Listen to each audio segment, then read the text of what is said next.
So thou, O son of man, I have set thee a watchman unto the house of Israel. Therefore thou shalt hear the word at my mouth, and warn them from me. When I say unto the wicked, O wicked man, thou shalt surely die, if thou dost not speak to warn the wicked from his way, that wicked man shall die in his iniquity, but his blood will I require at thine hand. Nevertheless, if thou warn the wicked of his way to turn from it, if he do not turn from his way, he shall die in his iniquity, but thou hast delivered thy soul. Turn ye from your evil ways. For why will ye die, O house of Israel?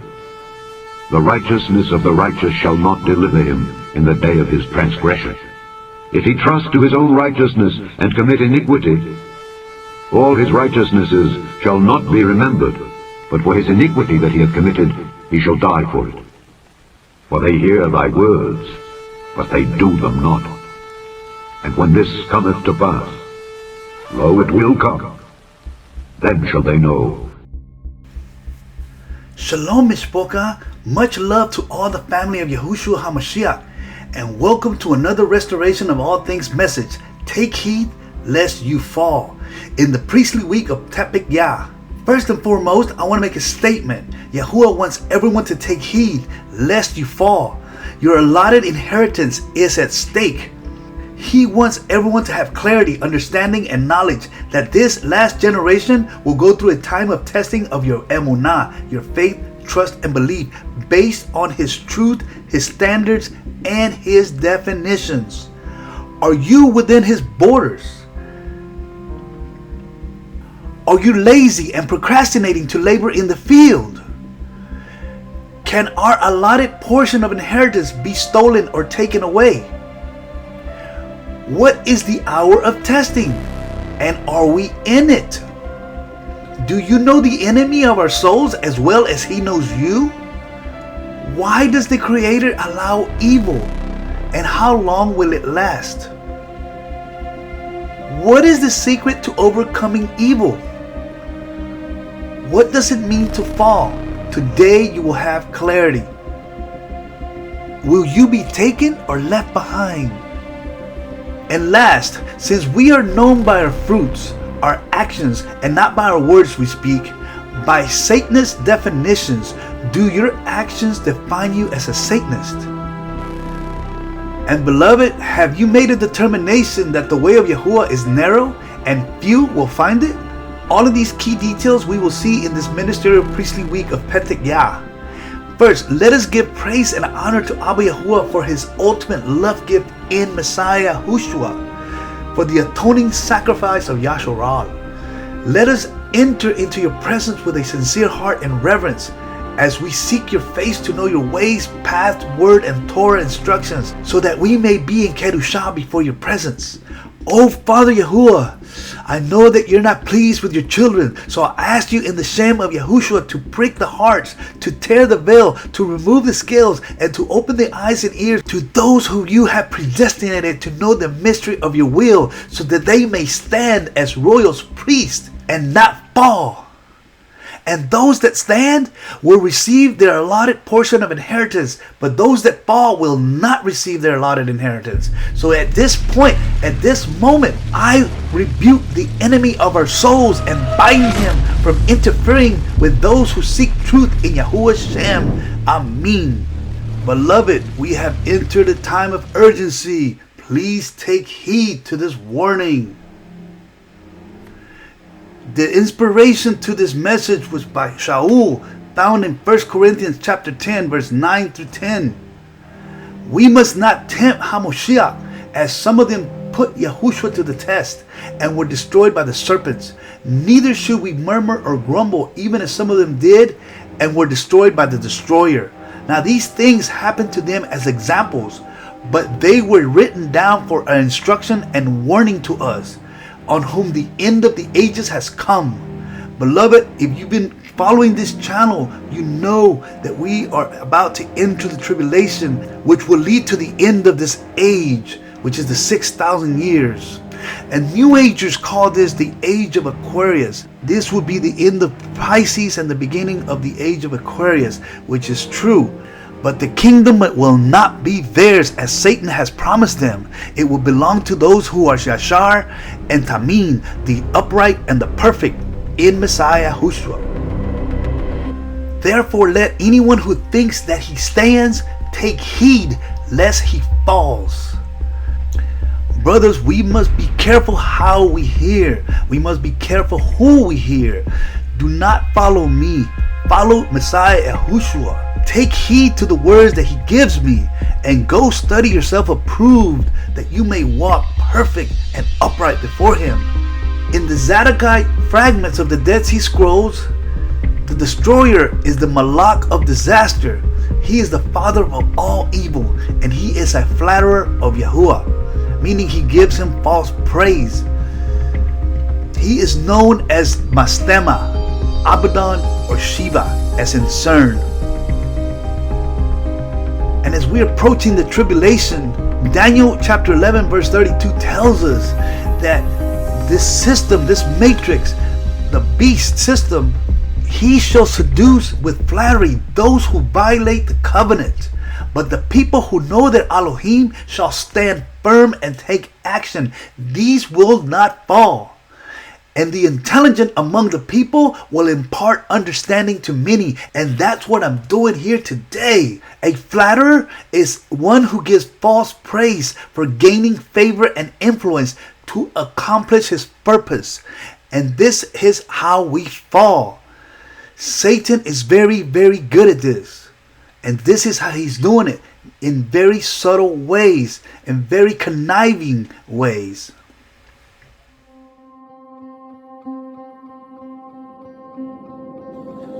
One of the things that we need to comprehend when thinking about the purpose of mankind and the condition of mankind is the fact that we have degenerated from the original prototype, the original human prototype, and that was Adam.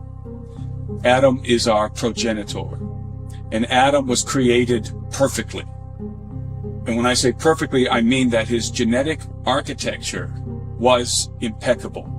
There was not a single error in his genetic code. He was exactly and precisely crafted to be human. And that means that he was human without defect. And that, to me, is a very profound statement. What does it mean to be human without any defects whatsoever? Because all of us are mutants. We are all degenerate human beings. And I mean degenerate in the genetic sense. We have degenerated from Adam. Essentially, we have been and are devolving from the original prototype of our species. So the further we go back in time, the more genetically pure the human stock is. So that means that the generations that were close to Adam in the pre-flood world were more human than we are today. And were less degenerated, were less devolved than we are. They were much more magnificent. Biologically speaking, cognitively speaking, they were more intelligent than we are. And this is, of course, the inversion of what we're taught. We're taught that our ancient ancestors, our primordial ancestors, were apish. That they were cavemen, stupid cavemen. And that we have been gradually becoming a much more intelligent species. That is not true. We have gradually becoming a less intelligent species, a less physically robust species. Indeed, our lifespans, if it were not for technology, our lifespans would be plummeting, not rising, but falling. So we are at the beginning of the end of the age. It is not a coincidence that the human species is becoming increasingly inviolable, and we're heading for a critical mass point in the future. And suddenly, at this moment in time, we now have the technology, we have the rudiments of the technologies to transform our species, to consciously evolve our species out of Adam and into a post-human condition. And this transition, which is slowly beginning to manifest, is called transhumanism. what are the theological consequences? Well, the first thing that occurred to me is that there are very serious salvific ramifications. See, the Son of God, according to the scriptures, became a man to redeem, reconcile, and restore mankind to the family of God. But he had to become a man in order to do it. In order to save the offspring of Adam, he had to become one of us. He had to be a kinsman redeemer. And that's why the Old Testament and the book of Ruth and so forth lays out this idea of a kinsman redeemer. He had to become one of us to redeem us. And salvation in our kinsman redeemer, salvation in the Son of God, in Christ, there is one stipulation. You must be human. You must be human to qualify. Humanity as a whole has fallen due to sin, the transgression of the loving instructions of the Father, Torah, which the church rejects for their misunderstanding of Scripture. And this is how we who are mature are to witness to those who Yahuwah sends us, is to teach them from the Scriptures that the Torah has not been done away with. And that is the reason why we're in such a state. We as ambassadors of Yahushua HaMoshiYAH, who have been entrusted the word of Yahuwah, have a lot of great commission work to do in regards to loving Yahuwah and loving our neighbors the way Abba Yahuwah wants us to love. As the tribulation is set to start, the pressure is intensifying to walk set apart as Kodesh. Shaul in Hebrews 17 verse 14 tells us to strive to pursue Shalom with all men and to eagerly pursue to be set apart as Kodesh, for without no one will see Yahuwah. Yahuwah gave me a word this week, just one word. That word was lazy, because he wants me to tell you that some of us are procrastinators and are being lazy to do the work that we are supposed to be doing as his ambassadors, and that will cause you to fall. 1 Corinthians 10 verse 13, no temptation has overtaken you. These are the born again believers, except that which is common to man in the flesh. But Yahuwah is trustworthy, who will not let you be brought into temptation beyond your ability. But with the temptation, through the temptation, he will also provide the way to escape, that you may be able to endure it. It has been said through the ages, without sacrifice, there can be no victory.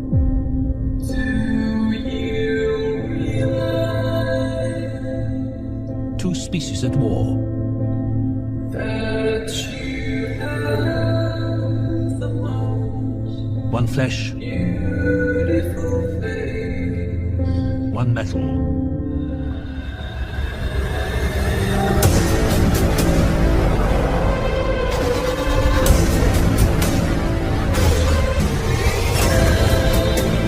And now, two worlds colliding. Only one survives.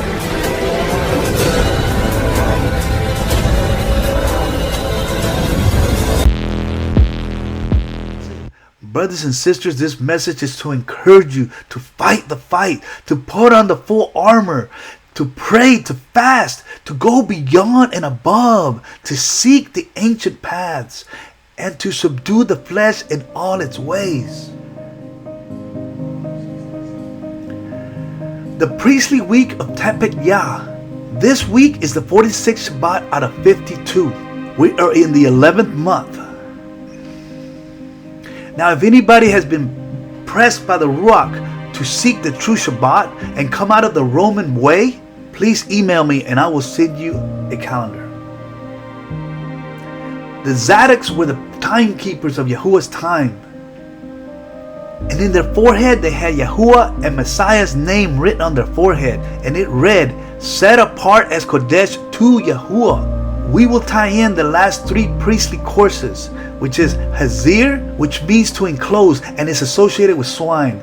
Who is the character who encloses us and identifies himself with swine? It's Hasatan. And then last week was Hapetzetz. It means the vision, the constant war between the flesh and the ruach. And we all need to take heed of this warning lest you fall from favor. This week's priestly course is Petak Yah, which means Yahuwah has opened, or Yahuwah has loosened, or Yahuwah has begun. This priest married a foreign wife. Later, he became deputy of the king in all matters. We, with Messiah in us, are ambassadors, kings, and priests, entrusted with his word, his covenant, and the Great Commission. Everything has been written for us as examples to follow. And the perfect example that happened to ancient Yasharal and is happening to us is found in Nehemiah chapter 10 verse 28 through 29. These are the obligations of the covenant for the 144 which are the bride. In Nehemiah chapter 10, the Davar Yahuwah tells us all the people separated themselves from the people of the lands to the Torah of Yahuwah, their wives, their sons, and their daughters, and all who have knowledge and understanding. Joining with them were the brothers, their nobles, and bound themselves with a curse, and entered into an oath to walk in Yahuwah's Torah that was given by Moshe, the servant of Elohim, and to serve and to do all the commandments of Yahuwah, our Elohim, and his judgments and his statutes, his mishpatim and his hukot. This is what we are to do. We are to separate ourselves from everyone and make a confession of emunah. Re-immerse yourself in the name of Yahushua. Seek and you will find. Ask and it will be given to you. They divorced themselves from foreign wives who were not Kodesh, who were not in covenant. And they all bound themselves with a curse that if they were to forsake the Torah again, that they would receive the curses of Deuteronomy. Now, what does Yahushua tells us regarding this? Well, he tells us in Luke chapter 14, verse 26 through 27 and 33, he says, if anyone comes to me and does not hate, in comparison to Messiah, his own father and mother and wife and children and brothers and sisters, yes, and even his own life, he cannot be my Talmid. He cannot be my disciple. And whoever does not bear his torture stake and come after me, he cannot be my Talmid. So therefore, if any one of you who does not renounce, who does not depart or separate from all that he has, he cannot be my disciple. He cannot be my Talmid. The message is for you to renounce everything that is not of Yahushua. You do not want anything holding you back. Because if you fall, Yahuwah would then give your inheritance to someone else. HaMoshiYAH gives to everyone according to their ability. So then take heed and produce good fruit. Do not bury your talent. And buy gold refined with fire from Yahushua. Wash your garments and let your aim be Yahuwah. Let your goal for righteousness unto the Torah be with Messiah in you. Be thirsty for the living waters and desire a new name written on a white stone. Hasatan encloses us, and through false doctrine, another good news, we become unclean. He divides us and laughs at our ignorance. And then he accuses us to the Father Yahuwah. But Yahuwah has opened up a way through Messiah for eternal life if we choose to obey him and to walk as Messiah walked. We will speak about Hasatan and the danger that many are running into when you ignore him. We will speak on what happens. Some say just worry about your faith, your emunah, not Satan. We see Satan insignificant because he has already been judged. That perspective can ruin your life, which is what we are experiencing at this time. We will not enthrone Hasatan or see him as invincible. Neither extremes is good. We must recognize that he absolutely exists. This is not a figment of our imagination. Many congregations today that I know of believe that he is not real, that it is our ego. And I also know of many congregations that believe that the sons of Elohim are us and not the fallen angels. The greatest trick that Hasatan ever played on man is that he does not exist. That gives him a wide open range to do what he does best, and that is to steal, kill, and destroy. Most do not want to hear about Hasatan, the devil, but let me tell you, if it was not of a great importance, Yahuwah would not warn us from him in his word. Before evil existed, and before Adam was created and inhabited the earth, everything in Shamayim was perfect. The sons of Elohim incredibly revered the Father, the creator of all things. However, out of all the Malakim, one stuck out above all of them, and his name was Hillel. This cherub was the protector and priest of music of the temple in Shamayim. He was the chief of all the Malakim. He was the strongest. He was one with the most prudence, capabilities, honor, and dignity to Yahuwah. Hillel was the brightest luminary of them all. It is believed that he was the first created Malak. It was by the hand of Yahuwah that he was created as his masterpiece. Yahuwah granted him power and beauty like no other, with much intelligence. Yahuwah anointed him as a protector when there was no enemy. He created him perfect and upright, Yashar and Tamim in his ways, until iniquity was found in him. Hillel was a covering cherub, meaning it was Yahuwah, and then it was Yahushua, and then it was Hillel, and then it was all the rest of the hierarchy of the Malakim that were under Hillel. So he had a lot of power and influence. We must know the enemy. We must know his secrets. We know that Hillel was close to Yahuwah. He had a very good relationship with him and fell. That can happen to any one of us. Some have received the knowledge of the Torah, and they have great insight and intelligence, and they have fallen away and rebelled against the Most High Yahuwah. Adam and Hawa, Eve, were made perfectly. Their DNA was perfect, but sin deteriorated us towards death, and that's where we're at today. Satan is the external push that pushes our hearts to rebel against Yahuwah. Today in 2023, our DNA is not perfect. We have generational curses that we must repent of. We have a heart condition we need to overcome. There's an externalization of the hierarchy of the ascended masters. The Malakim are returning, and they're using everything in their power for you to rebel against Yahuwah. Considering that 1/3 of the highest and brightest of the heavenly host joined him voluntarily in rebellion to Yahuwah, says a lot. The book of Genesis gives us a clear origin for this belief in human divinity, unfortunately dismissed as a fairy tale by much of the world today, including many Christians. The Genesis account of the creation and fall of man not only gives us a clear explanation of why the world and mankind have been continuously plagued by chaos, death, and destruction throughout the centuries, but it also provides a clear picture of where the world is headed and why many of those currently in power hold a luciferian worldview and are tirelessly working to build a one-world society. Even if you dismiss the book of Genesis as nothing but a fairy tale, the truth of the matter is that many of the people working to forge a new world order hold to a spiritual worldview that takes the Genesis account very seriously. The only difference is they interpret it from the other side.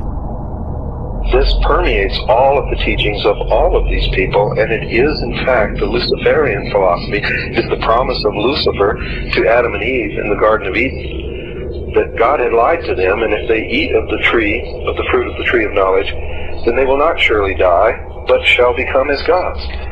And this whole story is in the book of Genesis, and people read it and they just gloss over that part. They don't really understand it. They don't really realize what was happening there. And everybody knows about Adam and Eve in the Garden of Eden and eating of the fruit of the tree of knowledge, but they don't understand that the whole fall of man was in believing the promise that Satan made to Adam and Eve, that they shall become as God. And the real blasphemy is to stand and say, I am God, and mean it. I am God. I am God. If we can just move our self-identity from I am this person in the body with this name to I am all consciousness, everything changes. The fallen Malachim are reproducing Nephilim right now. Nephal means to fall, to lie, to cast down. But more importantly, we're going to look at these words that are underlined. Nephal is to divide. And that's what he did in Shamaim. He divided the rest of the Malachim. It means to perish. It also means to fall away. He's a fugitive, and he also lost his inheritance. This is exactly what he wants you to do. He wants you to lose your inheritance. We will all receive our reward according to our works based on Torah. And Hasatan knows that, because remember, he was the covering cherub that was above the Ark of the Covenant. And the Ark of the Covenant is Yahuwah's throne in Shamaim, meaning he was right there with him. So does he know Torah? Yes, he does. Does he know the true Shabbat day? Of course he does. Did he give us a wrong day on Saturday for us to keep, thinking that we were keeping the true Shabbat? Absolutely he did. In Yeshayahu chapter 14 verse 12, it says, how are you fallen from Shamaim, O Hillel, son of the morning, the bright one of the dawn, Lucifer? How are you cast down to the earth, you who has weakened the nations, the Goyim? What he has done, he has caused them to prostrate themselves, to worship him. And his ultimate game plan is to overthrow you from the kingdom of Yahuwah, and for you to decay within yourself because of sin. You are responsible for your sin, not him. He is the influence. He is the external influence, but it is your responsibility to take measures of your responsibility of your own sins. But the secrets of the most secrets is that he is trying to change everyone's DNA, so we are not qualified to enter into the millennial reign and not receive our inheritance, and to fall away just like him. Hillel is Strong Concordance 1966. It's in the sense of brightness, the morning star. But the root word of his name is to be foolish, to make boast, to be mad against, to give in marriage.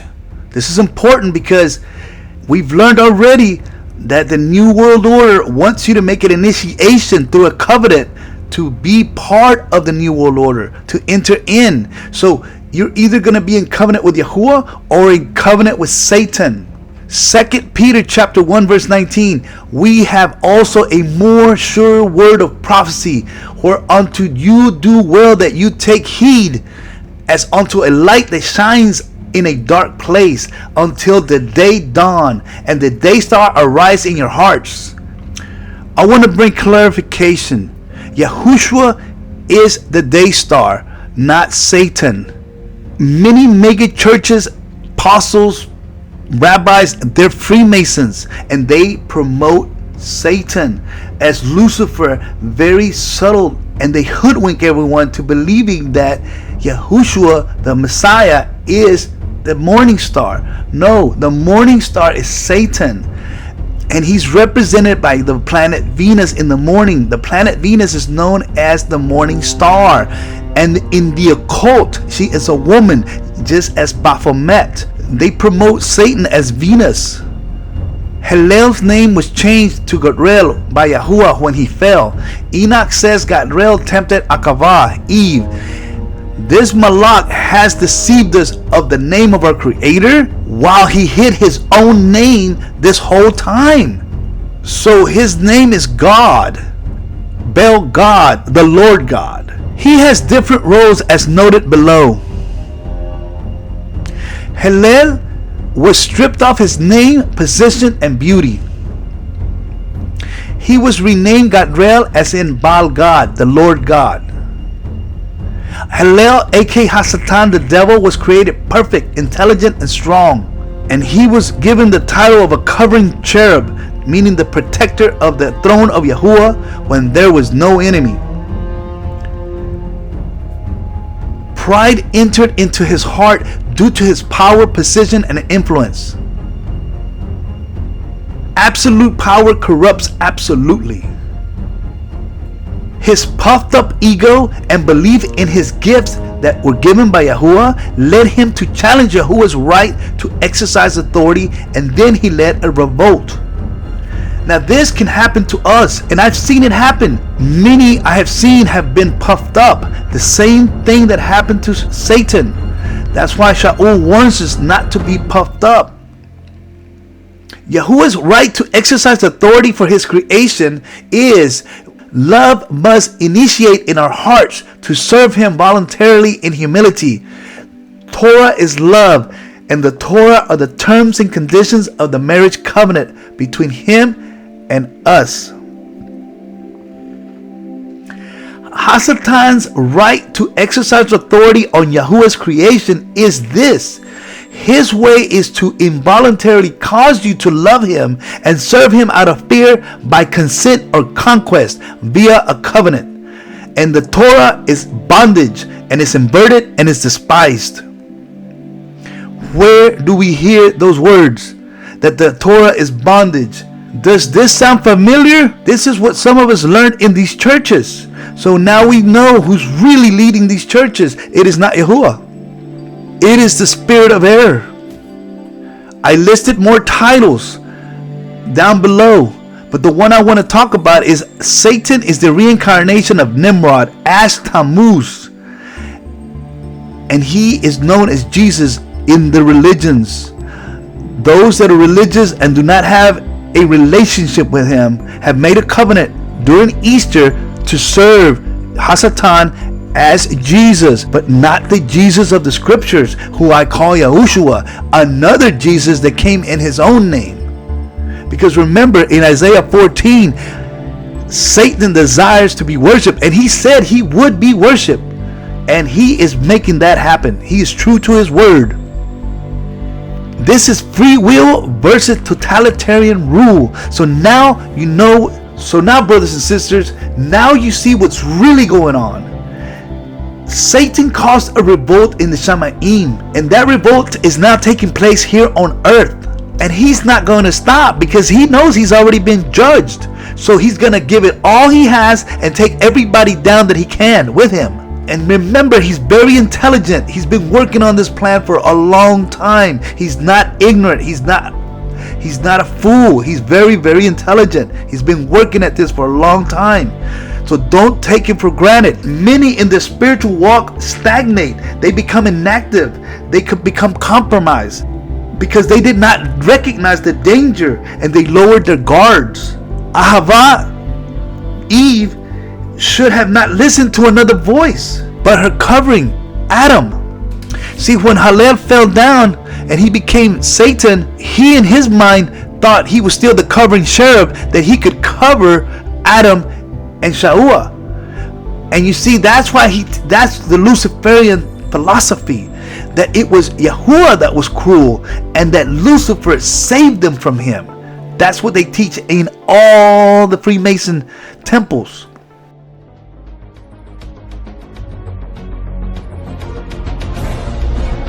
Here's the way they look at it.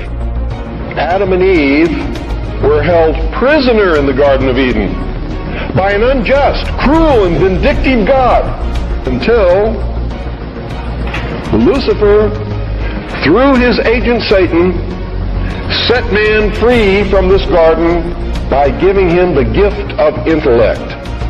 Through the use of intellect, man will conquer the earth, will conquer nature, and will himself become God.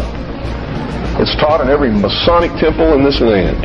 Every secret brotherhood, every secret society, every mystical temple, every occult organization teaches the Luciferian philosophy.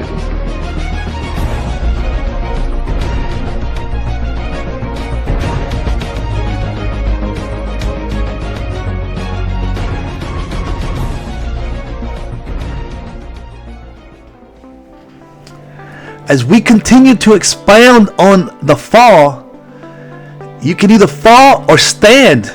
And if you stand, you'll be like a pillar.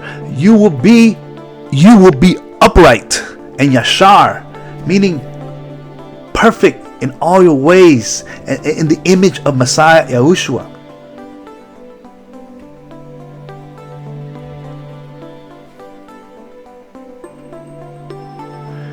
fall is to be evil and defiant,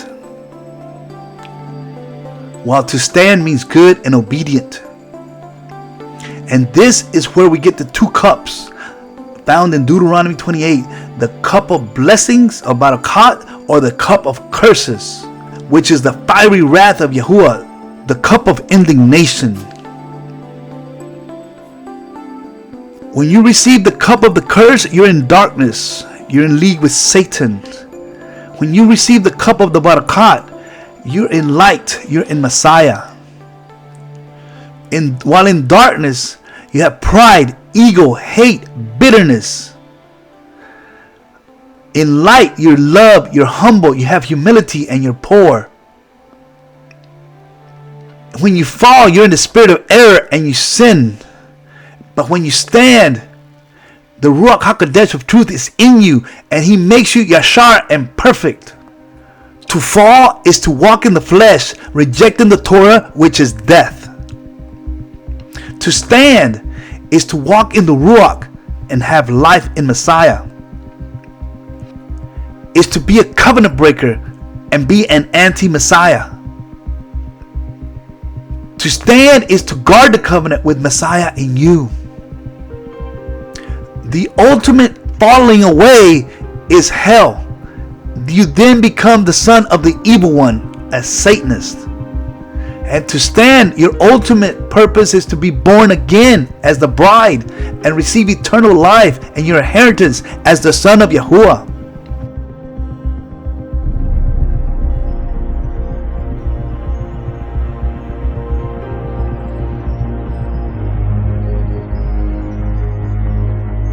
Behind me is the temple of Apollo on the Rothschild estate. They talk about Lucifer being God, and the initiates of the higher order of the Masonic religion following the Luciferian doctrine. These people here, they support the socialist agenda, but are they socialist? No. See, communism is not a creation of the masses to overthrow the banking establishment. It's a creation of the banking establishment to overthrow and enslave the masses. The leadership of communism isn't really run from Moscow, Beijing, Hanoi, or Havana. It's always been run from London, New York, and Washington, D.C. It's not a movement of the poor, it's a movement of the rich. The people think they're getting something for nothing. They're going to take from the rich and give to the poor. These sheep are like so many of you who don't recognize that you're being sheared, that don't recognize what is before your very eyes. But the people, the sheeple here, just going along with the surrender of the national sovereignty, going along with the enslavement, going on with those things which are intolerable. When you accept the intolerable, you wake up in the morning and a nation is slave.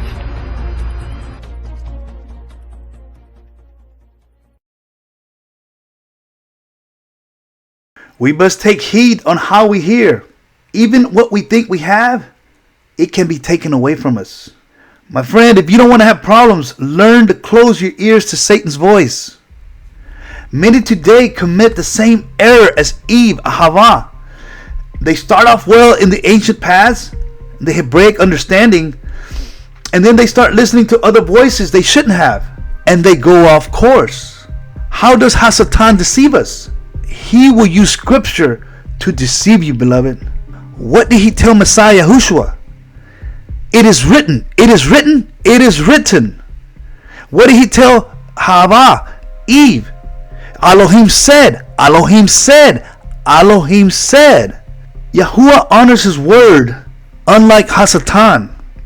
The enemy does not respect anyone, including the HaMoshiach. After 40 days of fasting and after being anointed by Yahuwah, he came over and tempted him. And then he left. And then he returned. Why does he do that? Why does he come and tempt you and oppress you and then leave? Because he's strategizing what to do. He wants you to fall. Because he fell, he wants you to fall. His desire is to destroy you. And I'm talking to the authentic believers that think they stand. He's really trying to get you. He has no problem with the lukewarmers. He applauds them. He utilizes them to destroy others. Every person he stumbles is a trophy for him. After you stumble, Hasatan dies laughing at you. Then he goes and accuses you to the Father. That's how dirty he is. He pushes you to sin, and then he accuses you. What is the first thing that he robs you of? Do you think it's your job, your car, your wife? No, that's not the first thing he robs you of. He robs you of your emunah, and then your ahavah, your love for Yahuwah, and then he robs you of your promises. And these three together, he ruins you spiritually dead. And then he goes after your marriage and the things that you love. So yes, emunah, ahavah, and the promises is what he wants from you first. Yahushua said, in my name you will cast out demons. But who's casting out demons today? Many in the Yahuwah movement do not cast out demons that I know of. There's very few and far between that are not in the fivefold ministry. But we know that there's more demons today than there was in Messiah's time. So as we're stepping into the tribulation and Yahuwah is allowing more authority to Hasatan to oppress us and to come after us, how are you going to deal with the demonic spiritual attacks that you are getting? How are you going to deal with people, your loved ones, that need demons casted out? Because they need to be casted out with authority in the name of Yahushua. We're now starting to see Satan's kingdom as it really is. It would be quite useful to eliminate some of the fanatical religious nuts in the world, and I think that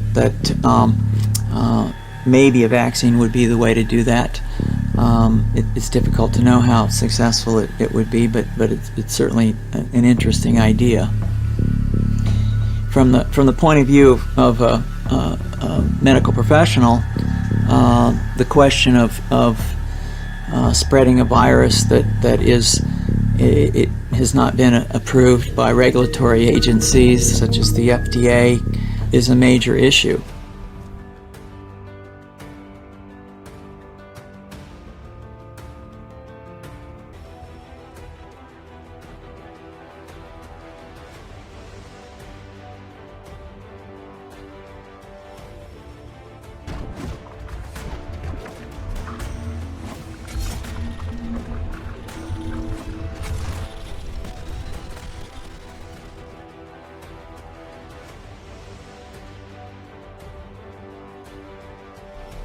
For what shall it profit a man, if he shall gain the whole world, and lose his own soul?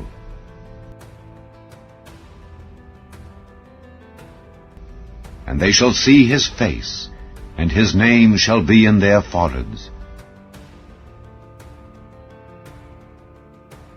And I looked, and lo, a Lamb stood on the Mount Zion, and with him 144,000, having his Father's name written in their foreheads.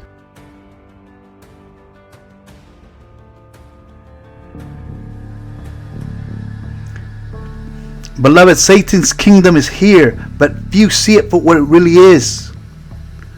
Elon Musk, the guy from Amazon, all these people that you see, Bill Gates, they're just front men.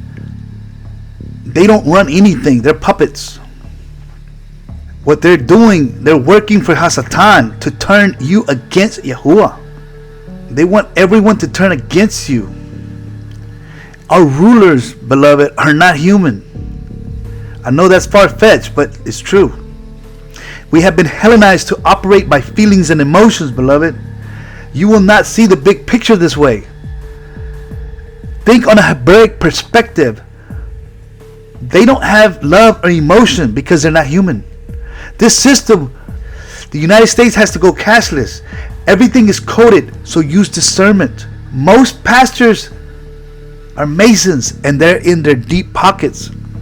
Their plan is to take away our money, wealth, and what little freedom you think you have, and bankrupt you and starve you to death. That's the plan. Why? So you can make a covenant and enter into the new system. Deception is the key. That's why the Father Yahuwah is restoring all things to help us wake up from all the lies and learn His Torah instructions, and to learn of the authentic Messiah, and to get rid of that identity crisis that you have and give you a new identity in Messiah, in order that you might endure to the end and be redeemed. The worst time is coming. The worst since any nation was created is coming. Now we know that Yahuwah knew the possibility, just like with every one of us, that when He created Satan, when He created the Malachim, and when He created us, there exists a possibility that we will refuse to voluntarily obey Him and rebel against Him and His authority. That's why He gave us free will. Hasatan was the first one to create it and to protect the throne of Yahuwah. He was the first to want to do a coup against the Creator. Sin was born in his heart. He was created perfect. Sin was born in his heart, just like with us. With you and me exists a chance we could rebel against the Most High. Enoch chapter 65 verse 6 tells us a command has been issued, a curse from the court of Yahuwah in His presence against those who dwell upon the earth, that their doom has arrived because they have acquired the knowledge of all the secrets of the Malachim, all the violence and oppressive deeds of the Hasatans and demons, as well as their most occult powers, the most secret ones, and all the powers of those who practice sorcery, and all the powers of witchcraft, which is Kabbalah, Freemasonry, which is rebelling to Yahuwah, and all the powers of those who make molten images for the whole earth. This is media, egoism, lovers of self and money. Our temptation, our trials are our tests that enable us to prove whether we are for Yahuwah or against Yahuwah.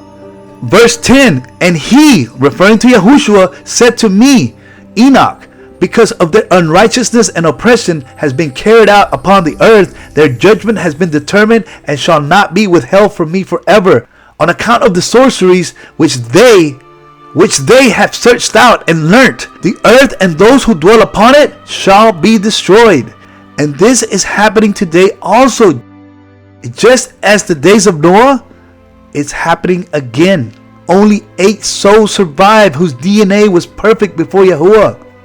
Humanity again has been charged, and therefore a curse has been initiated from the throne of Yahuwah's presence upon the earth. It's written here in Isaiah 24, 5 and 6, because they have transgressed the Torah, changed the ordinance, the Hukim, broken the everlasting covenant, which is the new covenant, and put Messiah back on the tree.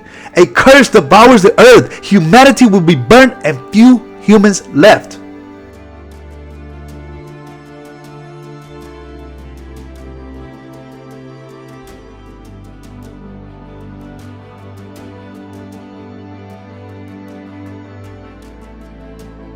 Basically what I did was got on my knees and sort of communicated with the spirits, and when I came out I was in charge. Powerful scene. Powerful scene. I couldn't have acted that.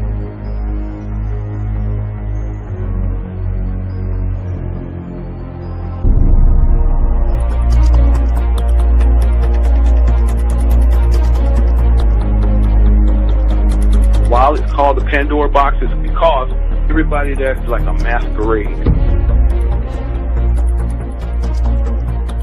They have masks on, they have androgynous there, they have she's, they have women dressed like men. I mean, you name it, it's there. And it's all the top Hollywood actors, models, singers, hip-hoppers, you name it, it's there. My God, I can't believe that. I can't be a part of that. Oh, what you mean you can't be a part of it? If you want your checks, you want this Hollywood life, Sign right here. All the doors are opening. He ain't ready for what they're going to hit him with. You are not to speak about this. Come on up in here. No, man, I ain't down for that. Well, do you think we're going to keep paying you $5 million a year? Do you really think we're going to keep putting your name in lights? Either you do or we're going to break you. What you mean you're going to break? We're going to take all your money out your account. Oh, man, I got my rights. You ain't got no rights. We decide who's going to be a star, who ain't going to be a star. We do all of those things. Ain't nobody no star. We decide who's going to be a star, who's going to be president. That's who we are. Now you know. Now you open. Now you see. Now you see that it ain't about no American Idol. It's deeper than American Idol. Nobody in Hollywood gets a pass.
Just that, sir. Okay. I'm a Christian, sir. I'm pure and virtuous and wholesome and innocent. How can you say anything about me? Sir, you need to be born again. I am born again. Now, did you just say that you are Lucifer? I am Lucifer. Okay, define Lucifer for me. Pure, virtuous, wholesome, innocent individual that's out to help people. Lucifer is? Yeah. Say that again. Lucifer is a pure, holy... Virtuous. Virtuous. Now, is he the Lucifer that God created? That's the same one. Oh, man, this is great.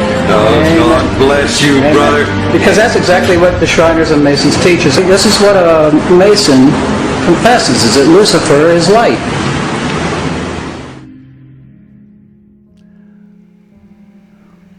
We have found out that Satan is a liar.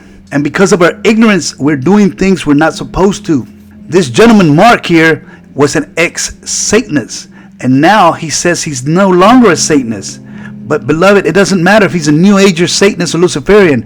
They're serving the same master. And this is what he says Satanism is. He says the symbolism and trappings of the Christian devil or Satan are used in modern Satanism for two reasons. The first is to try to make outsiders see Satanism as just another quaint religious belief that is based upon traditional Christian belief systems. The second one is to associate itself with the adversarial dynamic of nature referred to as involution in the occult world, the force which opposes true evolution in consciousness. He's referring to paganism and New Age. The word Satan comes from the Hebrew word meaning adversary or opposer. Satanism is ultimately about being opposed to the true order of natural law, the universal laws which govern the behavioral consequences of human beings who are gifted with the capacity for holistic intelligence and free will. Natural law is the Torah of Yahuwah. But this guy is still a Satanist. Therefore, he rejects Yahushua HaMoshiYAH. Now, Yahuwah is love, initiated in our hearts in free will, who hasn't forsaken his steadfast love, covenant, and favor, and his patience, his compassion, and his truth, and great loving commitment towards us. Satan forces involuntary love with fear in our hearts, as we have already learned. What does the term de facto mean? Well, he uses scripture. He uses Matthew chapter 7 verse 16. By their fruits you shall know them. So he's saying that the term de facto means indeed. De facto is often used to describe someone who represents or embodies something in action, without that person necessarily formally claiming to be that thing in words. Meaning is that we are judged by our action. Even Satanists know that we are judged by our actions. It is our works. And he quotes another verse here. He says, yes, as you can identify a tree by its fruit, so you can identify people by their actions. Can you be a Satanist and not even know it? So a de facto Satanist is a Satanist indeed. It can be a Christian, a Jew, or Muslim, or whoever. A Satanist indeed is a Satanist indeed. And these are the 5 pillars of Satanism. Now we're going to go deeper with this. So we're going to first, self-egotism is needing gratification, wealth, and fame. Pride. This is being against Torah in the way we should walk, and is opposing and denying Yahushua, because this is referring to the moral laws. Social Darwinism.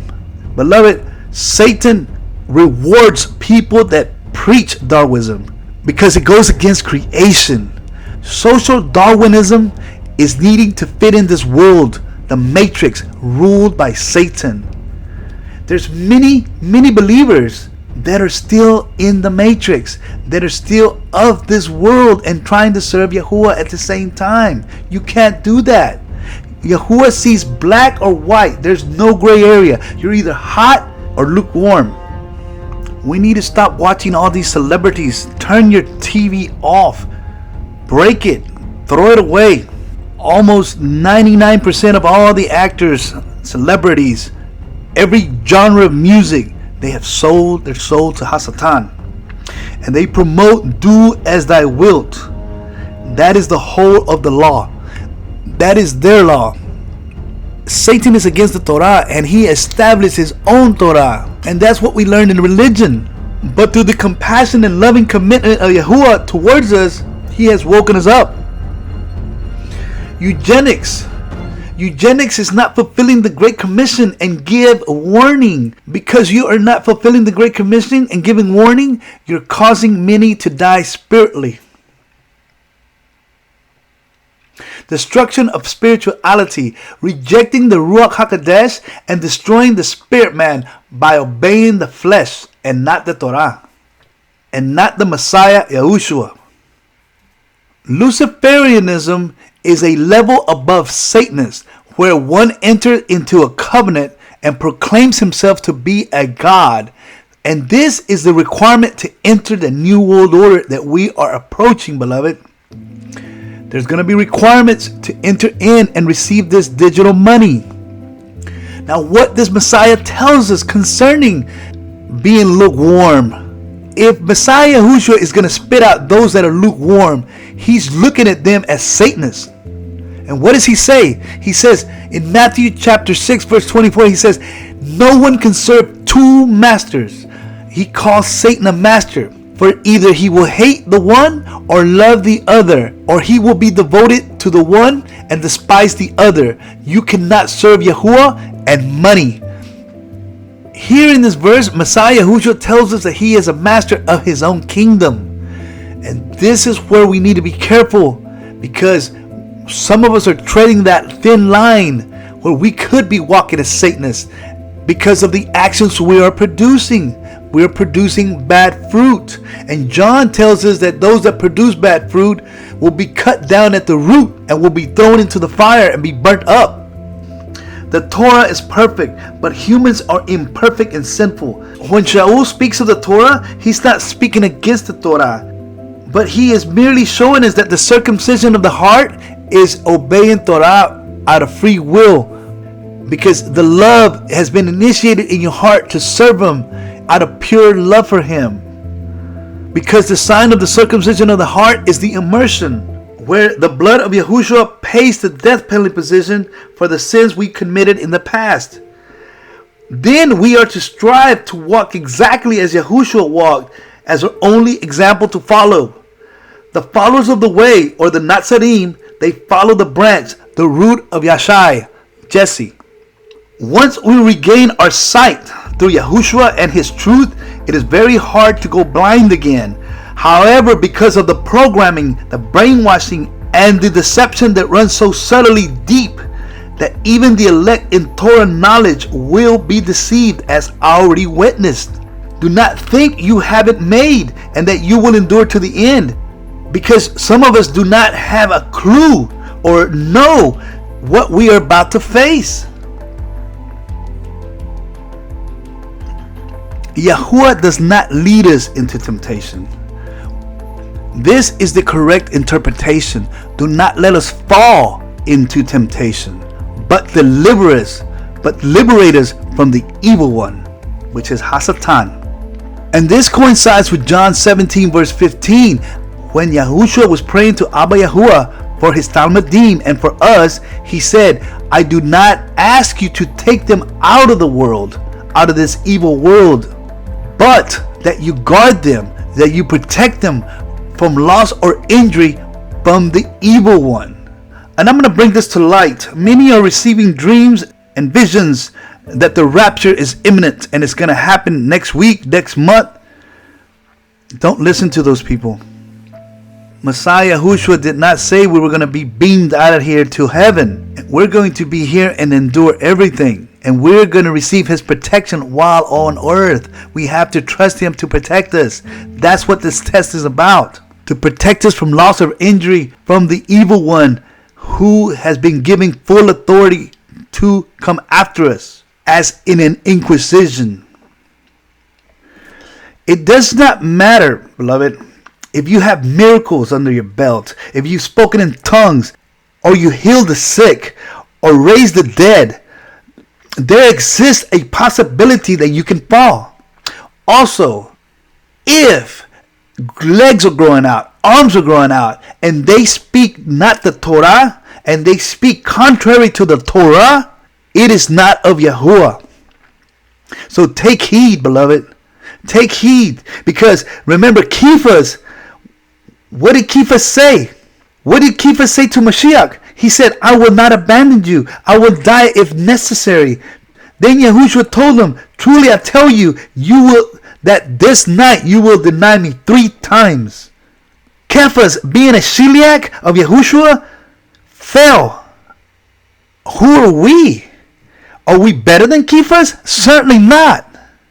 And if it was not for Yahushua's intervention for Kephas, Hasatan would have torn him to pieces and taken him out. Why did Kephas, Simon Peter, speak impulsively? He did not know himself, and he did not know the weakness of his flesh.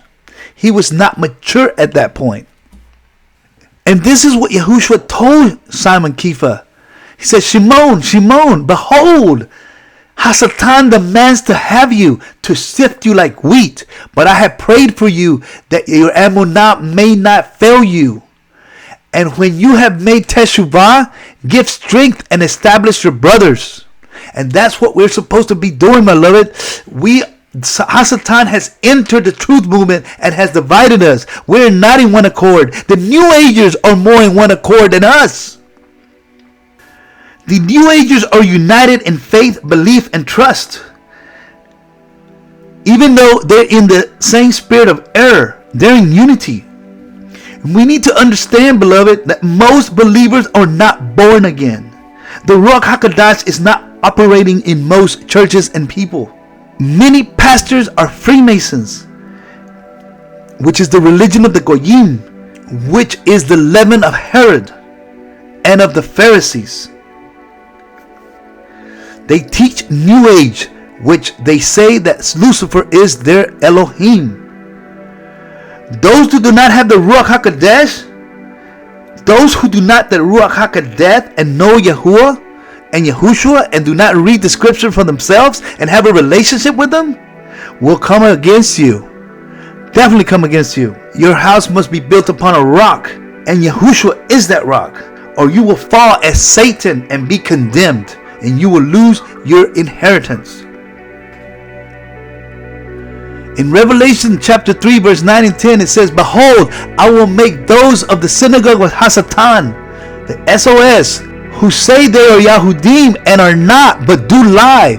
Behold, I will make them come and bow down before your feet, and they will learn that I have loved you, because you have guarded my word of patient endurance. And I will also guard you and protect you from the hour of trial, the hour of temptation from the evil one and his people that is coming upon the whole world to test those who dwell on the earth, those that are Yashar and Tamim in Yahushua HaMoshiYAH." Yahushua, the Messiah, will make the elite bow down before your feet, beloved, if you walk perfect and upright. Beloved, if you read this verse and if you study it and you ask the Ruach, he's telling you right here who the enemy is. He's telling you the plan. It's right here in front of you. This is what's happening. We need to recognize. Many are quick to blame Satan, but the reality check is this: it is you who needs to be responsible for your sin.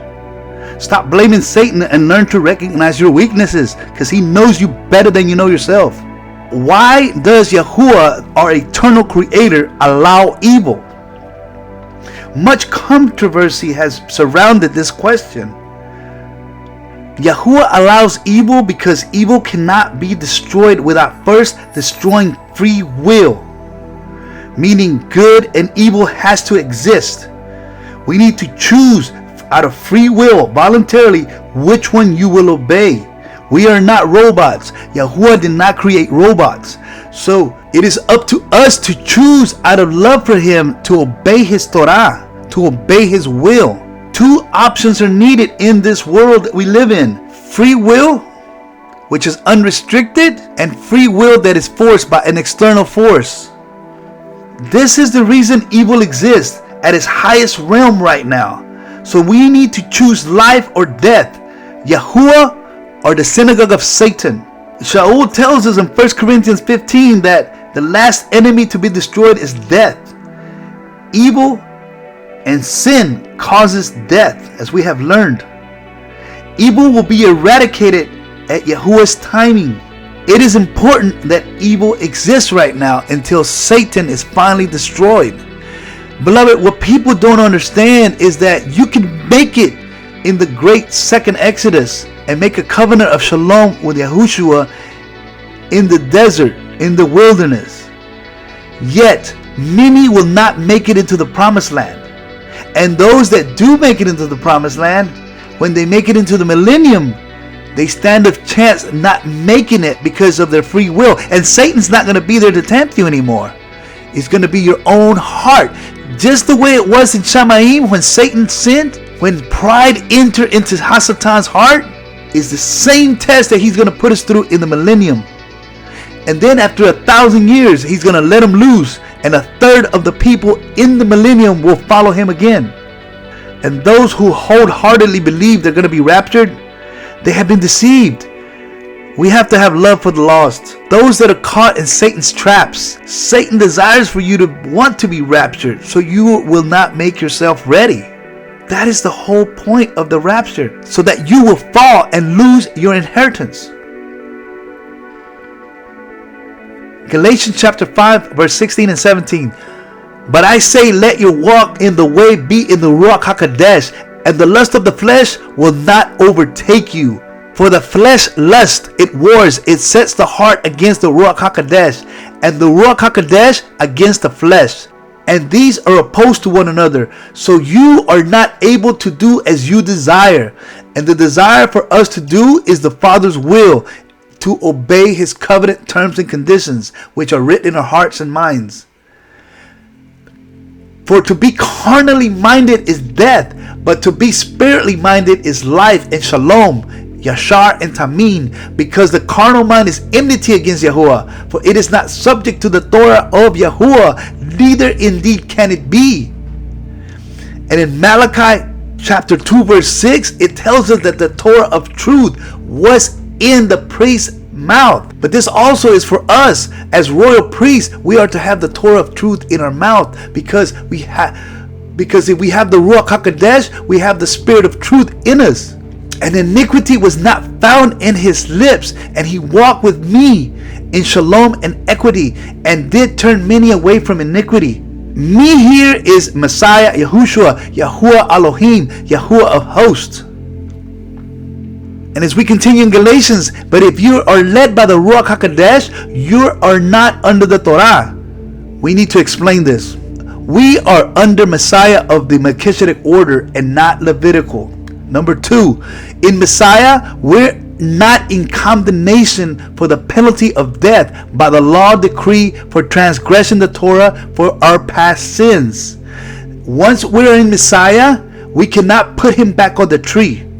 If we continue to willfully sin, we put Messiah back on the tree and treat his blood as common. Therefore, if we continue to sin, we're under the law. We're under the law of sin and death. We're under the law, meaning that as his bride candidate, we deserve death, not by stoning, but by Yahushua himself. Verse 19, now the works of the flesh are clearly revealed, which are adultery, impurity, uncleanness, lustfulness, idolatry, sorcery, witchcraft, enmity, fighting, jealousies, anger, rivalries, stubbornness, divisions. And this coincides with last week's priestly course: heresies, envying, murders, drunkenness, reviling, and things like these, which I tell you beforehand, as I have said before, that the ones practicing such things will not receive the allotted inheritance of the kingdom of Yahuwah, because they have fallen from the way, they have fallen from favor. But the fruit of the Ruach HaKodesh is AhavaH, agape love, joy, shalom, patience, kindness, goodness, emunah, meekness, self-control. Against such things there is no instruction, there is no prescription in the Torah. Works of the spirit of the Torah versus works of the flesh. We need to understand the works of the spirit of the Torah versus the works of the flesh. But the ones belonging to Messiah Yahushua, they subdue the flesh with its passions, with its will, with its desire, and with its weaknesses and lust. Let us therefore live by the Ruach HaKodesh and surrender to stay in line with the way of Yashar, the straight way of the Ruach HaKodesh, meaning being Tamim and Yashar, being perfect and upright. If we follow the instructions that Shaul gives us in Galatians 5, we will be part of the 144,000 and be part of the bride. But let us not be conceited, beloved. Let us not be puffed up, provoking one another, envying one another. These are Satan's number one tools to divide us, beloved, and to provoke Yahushua, our high priest, to anger and jealousy. Regardless, we, not Satan, are responsible for our actions, our works that he will judge us with. Beloved, if this word makes your heart quake with fear, it is time to repent and repair the breach of the covenant that has been broken. Being a bondslave is not about our own desire or will. Most that follow this channel thirst for the living waters daily. We have already laid down all personal rights. We live for the praise of Yahuwah's splendor alone. This must be an established fact in the deepest foundation in our hearts and minds, or we will not stand in the short days ahead. Take heed lest you fall. And beloved, I leave you with this word, and I pray, and I seek, and I pray, and I stand in the gap for every one of you who is striving to walk as Messiah walked, and to be that 144, and to be the 144, the bride of Yahushua, and to be a light in this dark infested world. The Shalom of Yahushua be upon you. Amen.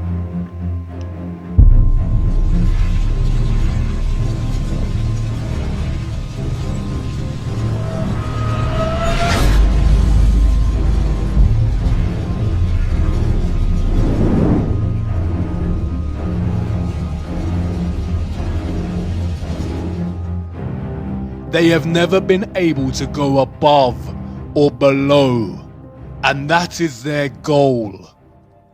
The more you look closer, the more troubling it becomes, and the more it all aligns with the Christian biblical texts. Ye are of your father the devil, and the lusts of your father ye will do. He was a murderer from the beginning, and abode not in the truth, because there is no truth in him. When he speaketh a lie, he speaketh of his own, for he is a liar, and the father of it. Lucifer has always been clear on his ultimate goal. I will ascend above the heights of the clouds. I will be like the Most High. A new world order. A new world order. A new world order. World order. A new world order. As I've told you before, because I love it so much, Novus Order Seclorum, a new order for the centuries, for the ages, forever. They have been trying to breach the firmament for years. Operation Dominic and Fishbowl were attempts to nuke the firmament. Although we weren't able to shatter that highest, hardest glass ceiling this time, thanks to you, it's got about 18 million cracks in it. The mysterious Libyan desert glass, scattered over hundreds of kilometers in the Sahara Desert. This mysterious glass puzzles scientists. Some theorize that it is formed from nuclear explosion. The glass is nigh on pure silica and is so strong it has a melting point of 1,600 degrees. Crystal remains. But of what? The trees? Maybe not. How many cracks did she say are in the firmament?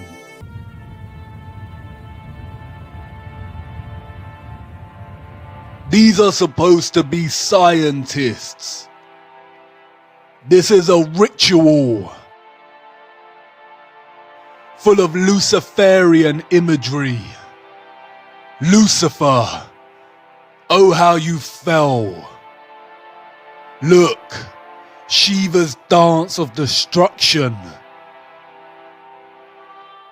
And the fifth angel sounded, and I saw a star fall from heaven unto the earth. And to him was given the key of the bottomless pit. And they had a king over them, which is the angel of the bottomless pit, whose name in Hebrew tongue is Abandon, but in the Greek tongue hath his name Apollyon. Apollyon, Apollo again. The moon landing missions. The town in France where CERN is located is called Saint-Jean-Pully. The name Pully comes from the Latin Apolliasum, and it is believed that in the Roman times a temple existed in honor of Apollo, right here where this French town is situated.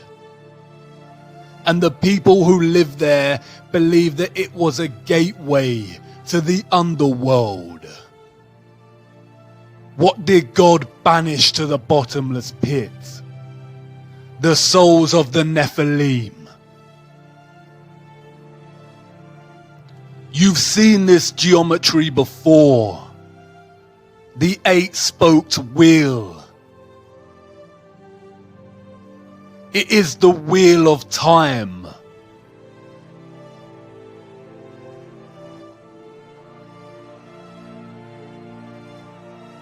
Controlling and distorting time and space.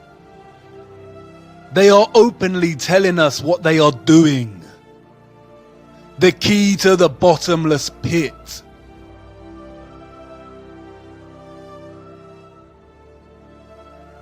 They are trying to open a portal to another realm or bring something out into our realm.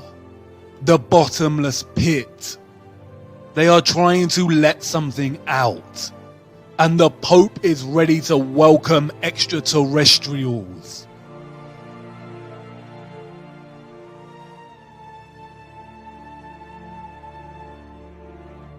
The sculpture in the Vatican is called Resurrection. Does this look like Christ to you? They are trying to resurrect something, but it is not Christ, and they are not aliens. The whole alien deception has been programming us from the beginning to accept something other. Some kind of life that is not human, but something else. Look at the satanic symbolism at the ceremony dedicated to the opening of the Gotthard Tunnel in Switzerland. This was put on by CERN.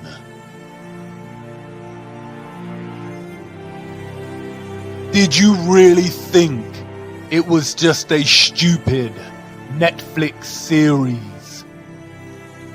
And look who it is. Up to no good. Alice. Desperately trying to go into or get out of Wonderland. They are telling you what they are doing with Alice. Trying to go down into the rabbit hole. Into the bottomless pit. Through these experiments, they discovered something called the rainbow universe and rainbow gravity. More nonsensical bamboozlement concealing what they are really looking for. Return to ancient Norse cosmology. Can you see it? A rainbow bridge connecting our flat earthly plane, which they called Midgard, with another realm, a realm underneath.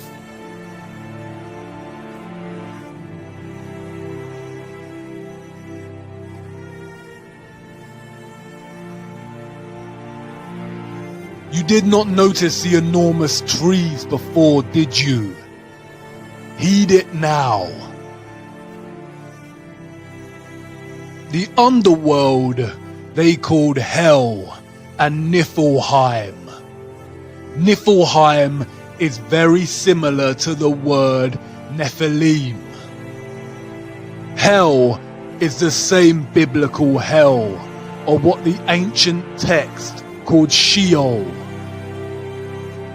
The Rainbow Bridge also connects to Valhalla, the city of Asgard, or what is known as heaven, a path to ascend to the Most High. It doesn't matter if you cannot move beyond your programming to conceive this as a real possibility. It doesn't matter if you believe in it.